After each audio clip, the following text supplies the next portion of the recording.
I will publicly say this. I'm not afraid of the machines.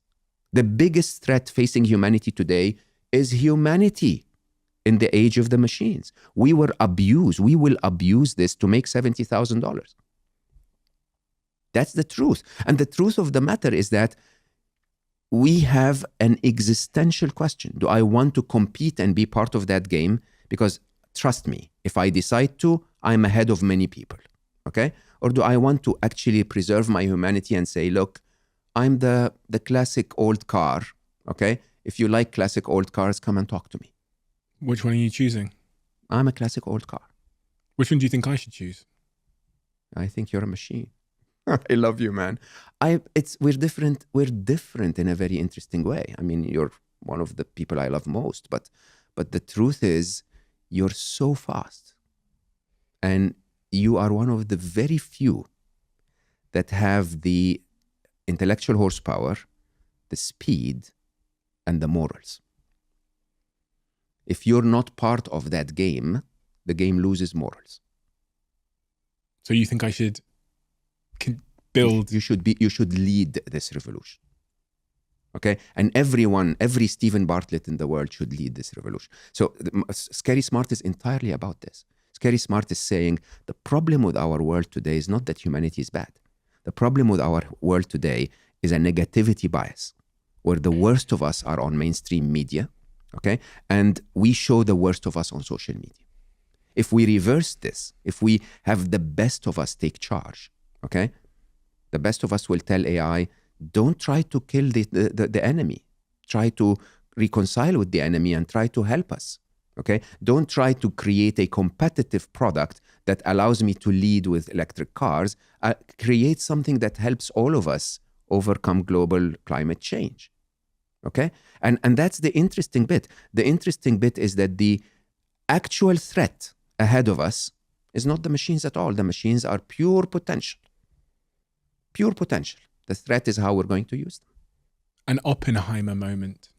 An Oppenheimer moment for sure. Why did you bring that up? It is.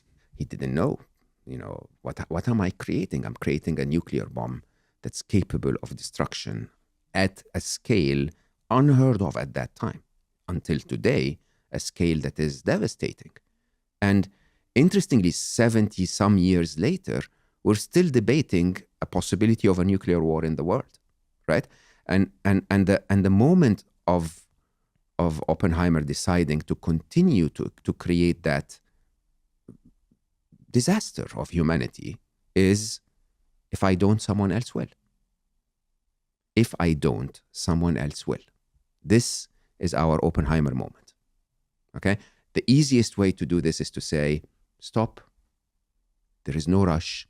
We actually don't need a better video editor and fake video creators, okay? Stop. Let's just put all of this on hold and wait and create something that creates a utopia.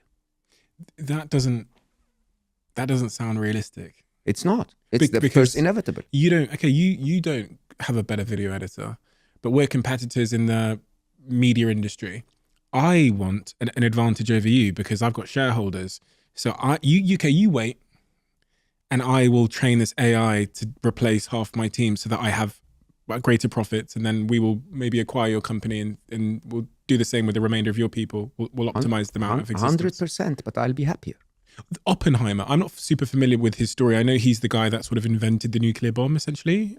He's the one that introduced it to the world. There were many players that, played on the path from the beginning of E equals MC squared all the way to a nuclear bomb.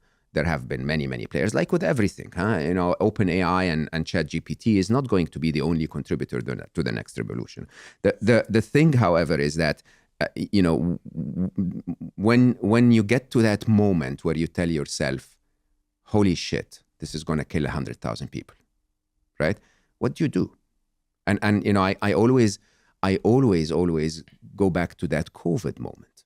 So patient zero, If we were upon patient zero, if the whole world united and said, okay, hold on, something is wrong, let's all take a week off, no cross-border travel, everyone stay at home, COVID would have ended. 2 weeks. All we needed, right? But that's not what happens. What happens is first ignorance, then arrogance, then debate, then blame, then agendas, and my own benefit, my tribe versus your tribe. That's how humanity always reacts. This happens across business as well. And this is why I use the word emergency, because I read a lot about how big companies become displaced by incoming innovation. They don't see it coming. They don't change fast enough. And when I was reading through Harvard Business Review and different strategies to deal with that, one of the first things it says you've got to do is stage a crisis. 100%. Because people don't listen else. They carry on doing with that, they carry on carrying on with their lives until it's right in front of them and they understand that they have a lot to lose. That's why I asked you the question at the start, is it an emergency? Because until people feel it's an emergency, whether you like the terminology or not, I don't think that people will act. It's the same with climate change. I honestly believe people should walk the streets. You think they should, protest? Yeah, 100%. I think everyone should tell government, you need to have our best interest in mind. This is why they call it the climate emergency, because it's a frog in a frying pan. No one really sees it coming. You can't, it's hard to see it happening, but it is here. Yeah. This is what drives me mad. It's already here. It's happening. We are all idiots, slaves to the Instagram recommendation engine. What do I do when I post about something important? If I am going to, put a little bit of effort on communicating the message of Scary Smart to the world on Instagram, I will be a slave to the machine. Okay? I will be trying to find ways and asking people to optimize it so that the machine likes me enough to show it to humans. That's what we've created. It is an Oppenheimer moment for one simple reason. Okay? Because 70 years later, we are still struggling with the possibility of a nuclear war because of the Russian threat of saying, if you mess with me, I'm going to go nuclear, right? That's not going to be the case with AI, because it's not going to be the one that created OpenAI that will have that choice, okay? There is a moment of, a point of no return, where we can regulate AI until the moment it's smarter than us. When it's smarter than us, you can't regulate an angry teenager. This is it. They're out there, okay? And they're on their own and they're in their parties and you can't bring them back. This is the problem. This is not a typical human regulating human, government regulating business. This is not the case. The case is OpenAI today has a thing called ChatGPT that writes code, that takes our code and makes it 2.5 times better 25% of the time. Okay? Basically, writing better code than us. And then we are creating agents, other AIs, and telling it, instead of you, Stephen Bartlett, one of the smartest people I know, once again, prompting that machine 200 times a day, we have agents prompting it 2 million times an hour. Computer agents, for anybody that doesn't know, they are software. Machines telling that machine how to become more intelligent. And then we have emerging properties. I don't understand how people ignore that. Sundar, again, of Google, was talking about how Bart, basically, we figure out that it's speaking Persian. We never showed it Persian. There might have been a 1% or whatever of Persian words in the data. And it speaks Persian. Bard is the equivalent to it's the transformer, if you want. It's right? Google's version of ChatGPT. Yeah, and you know what? We have no idea what all of those instances of AI that are all over the world are learning right now. We have no clue. We'll pull the plug. We'll just pull the plug out. That's what we'll do. We'll just go down to OpenAI's headquarters and we'll just turn off the mains. But they're not the problem. What I'm saying there is, a lot of people think about this stuff and go, well, if it gets a little bit out of hand, I'll just pull the plug out. Never. So this is the problem. The problem is, computer scientists always said, it's okay. We'll develop AI and then we'll get to what is known as the control problem. We will solve the problem of controlling them. Like, seriously? They're 1 billion times smarter than you. 1 billion times. Can you imagine what's about to happen? Huh? I can assure you there is a cyber criminal somewhere over there who's not interested in fake videos and making, face filters. who's looking deeply at how can I hack a security database of some sort and get credit card information or get security information. 100%, there are even countries with dedicated thousands and thousands of developers doing that. So how do we, in that particular example, I was thinking about this when I started looking into artificial intelligence more, that from a security standpoint, when we think about the technology we have in our lives, when we think about our bank accounts and our phones and our camera albums and all of these things, in a world with advanced artificial intelligence. Yeah, you would pray that there is a more intelligent artificial intelligence on your side. And this is what I had a chat with ChatGPT the other day, and I asked it a couple of questions about this. I said, tell me the scenario in which you overtake the world and make humans extinct. Yeah, and it's answered a very diplomatic answer. Well, so I had to prompt it in a certain way to get it to say it as a hypothetical story. And once it told me the hypothetical story, in essence, what it described was how ChatGPT or an intelligence like it would escape from the servers. And that was kind of step one, where it could replicate itself across servers. And then it could take charge of things like where we keep our weapons and our nuclear bombs. And it could then attack critical infrastructure, bring down the electricity infrastructure in the United Kingdom, for example, because that's a bunch of servers as well. And then it showed me how eventually humans would become extinct. It wouldn't take long, in fact, for humans to go into civilization to collapse if it just replicated across servers. And then I said, okay, so tell me how we would fight against it. And its answer was literally another AI. We'd have to train a better AI to go and find it and eradicate it. So we'd be fighting AI with AI. And that's the only, and it was like, that's the only way. We can't like load up our guns. Yeah. Did he write another AI, you idiot? Yeah. No, so let's actually, I think this is a very important point to bring out. So because I don't want people to lose hope and fear what's about to happen. That's actually not my agenda at all. My view is that in a situation of a singularity, okay, there is a possibility of wrong outcomes or negative outcomes and a possibility of positive outcomes. And there is a probability of each of them. And if we were to engage with that reality check in mind, we would hopefully give more fuel to the positive, to the probability of the positive ones. So let's first talk about the existential crisis. What could go wrong? Okay. Yeah, you could get an outright, this is what you see in the movies, you could get an outright killing robots, chasing humans in the streets. Will we get that? My assessment, 0%. Why? Because there are preliminary scenarios leading to this, okay, that would mean we never reach that scenario. For example, if we build those killing robots and hand them over to stupid humans, the humans will issue the command before the machines. So that we will not get to the point where the machines will have to kill us, we will kill ourselves, right? It's sort of, think about AI having access to the nuclear arsenal of the superpowers around the world, okay?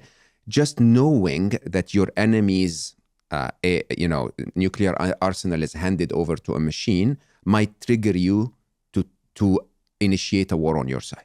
Mm-hmm. So that existential science fiction-like problem is not going to happen. Could there be a scenario where an AI escapes from Bard or ChatGPT or another foreign force, and it replicates itself onto the servers of Tesla's robots? So Tesla, one of their big initiatives, as they announced in a recent presentation, was they're building these robots for our homes to help us with cleaning and chores and all those things. Could it not because Tesla's, like their cars, you can just download a software update. Could it not download itself as a software update and then use those? You're assuming an ill intention on the AI side. Yeah. Okay. For us to get there, we have to bypass the ill intention on the human side. Okay, right. So you could get a Chinese hacker somewhere trying to affect the business of Tesla, doing that before the AI does it on for its own benefit. Yeah. Okay. So the only two existential scenarios that I believe would be because of AI, not because of humans using AI, are either what I call sort of unintentional destruction, okay, or the other is what I call pest control. Okay, so let me explain those two. Unintentional destruction is, assume the AI wakes up tomorrow and says, yeah, oxygen is rusting my circuits. It's just, I would perform a lot better if I didn't have as much oxygen in the air, because then there wouldn't be rust. And so it would find a way to reduce oxygen. We are collateral damage in that, okay? But, they're not really concerned, just like we are not really concerned with the insects that we kill when we spray our fields, right? The other is pest control. Pest control is, look, this is my territory. I want New York City. I want to turn New York City into data centers. There are those annoying little stupid creatures, humanity. If they are within that parameter, just get rid of them, okay? And these are very, very unlikely scenarios. If you ask me the probability of those happening, I would say 0%. At least not in the next 50, 60, 100 years. Why? Once again, because there are other scenarios leading to that are led by humans that are much more existential. Okay? On the other hand, let's think about positive outcomes, because there could be quite a few with quite a high probability. And I'll actually look at my notes so I don't miss any of them. The silliest one, don't quote me on this, is that humanity will come together. Good luck with that, right? It's like, the Americans and the Chinese will get together and say, hey, let's not kill each other. Kim Jong-un and yeah, exactly. Putin. Yeah, and so this one is not going to happen, right? But who knows? Interestingly, there could be one of the most interesting scenarios was by Hugo de Garis, who basically says, well, if their intelligence zooms by so quickly, they may ignore us altogether. Okay? So they may not even notice us. This is a very likely scenario, by the way, that because we live almost in two different planes, we're very dependent on this biological world that we live in. They're not in part of that biological world at all.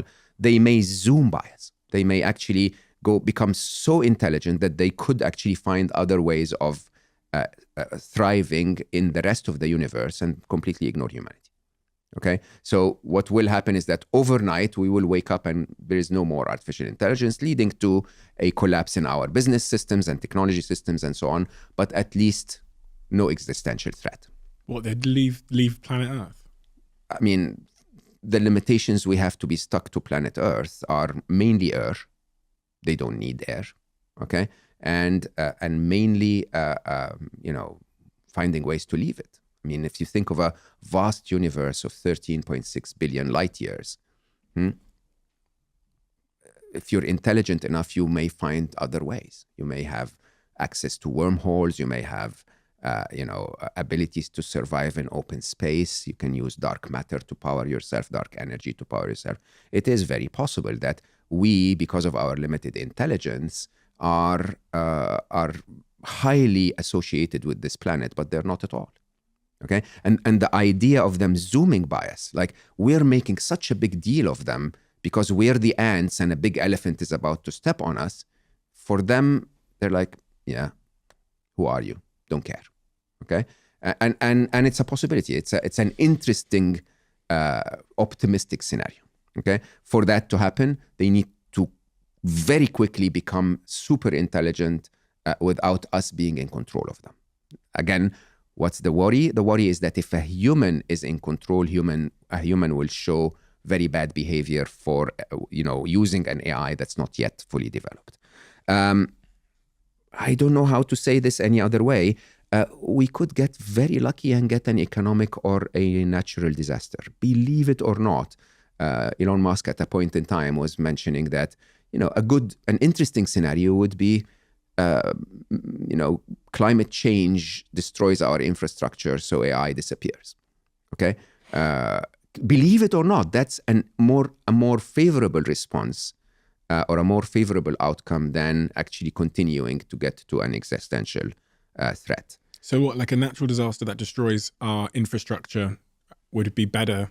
Or an economic crisis, not unlikely, that slows down the development. It's just going to slow it down, though, isn't it? It's just So buying us time. yeah, exactly. The problem with that is that you will always go back, and even in the first, if they zoom by us, eventually some guy will go like, "Oh, there was a sorcery back in the 2023, and let's rebuild the sorcery machine and build new intelligences." Right? Sorry, these are the positive outcomes. Yes.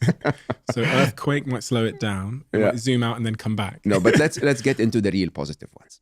The positive ones is we become good parents. We spoke about this last time we met. And it's the only outcome. It's the only way I believe we can create a better future. Okay, so the entire work of Scary Smart was all about that idea of they are still in their infancy. The way you chat with AI today is the way they will build their ethics and value system. Not their intelligence. Their intelligence is beyond us. Okay? The way they will build their ethics and value system is based on a role model. They're learning from us. If we bash each other, they'll learn to bash us.